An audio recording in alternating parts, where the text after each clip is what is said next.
आज मी बनवणार आहे समोसे। तर आपल्याला एक वाटी मैदा घ्यायचा आहे। मी चाळून घेतलाय मैदा। अर्धी वाटी रवा, हे चांगलं मिक्स करून घ्यायचं।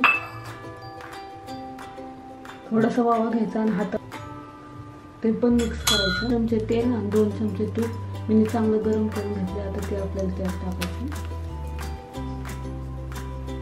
असं पीठ मळून घ्यायचं। तुम्ही बघू शकता किती मऊ पीठ मळलं,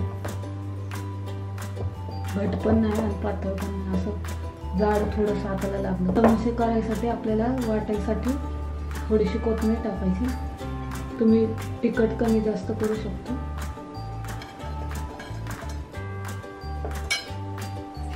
आता मी थोडंसं पाणी टाकूनच वाटायचं। 2 चमचे तेल टाकायचं। मग ते तेल गरम झाल्यावर आपल्याला हिरवे वाटाणे ते आपल्याला त्यात भाजून घ्यायचं। वाटाणे भाजून घेतलेले त्याच कढईमध्ये तेल न टाकता आपल्याला त्या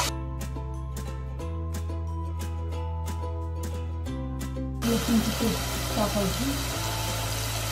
1 चमचा चवीनुसार मीठ टाकले। हळद, मी कोबू कुकरमध्ये 4 शिट्ट्या लावून घेतले होते, ते आपल्याला त्यामध्ये टाकायचं।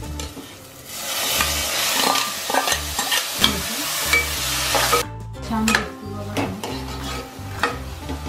त्याचा वास पण खूप छान येतो। थोडं 5 मिनिटं आपल्याला हळद झाकण लावून भाजी शिजूपर्यंत आपण समोस्याचे पट्टे आपण लाटून घेऊ। मी तुम्हाला दाखवते समोस्याचे पट्टे कसे करायचे। आपल्याला एक चपातीवाणी असं गोल करून घ्यायचं पीठ आणि चपातीवाणी लाटायचं।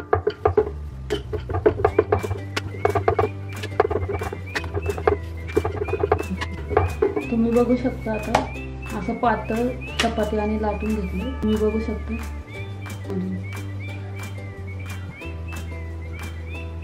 आपण कापून घ्यायचं।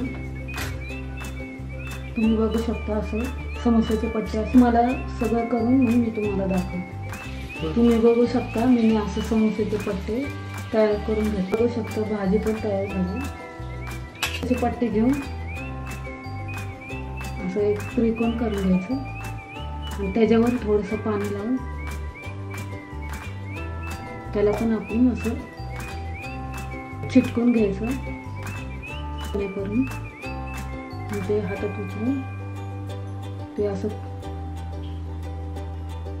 खोलून त्यामध्ये आपल्याला समोस्याची भाजी त्यामध्ये भरायची। यात 1.5 चमचे टाकले तर आपल्याला साईडने असं पाणी लावून घ्यायचं। गोल करून पाणी लावून घ्यायचं, असं चिटकवून घ्यायचं।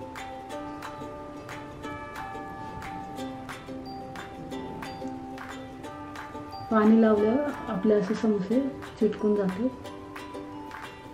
समोसा तयार झाले। आता मी तुम्हाला सगळं करून दाखवते। तुम्ही बघू शकता मी हे समोसे तयार टवून घ्यायचे। समोस्याला छान कलर आला तुम्ही बघू शकता। आपण याला काढून घेतो। आपल्याला असं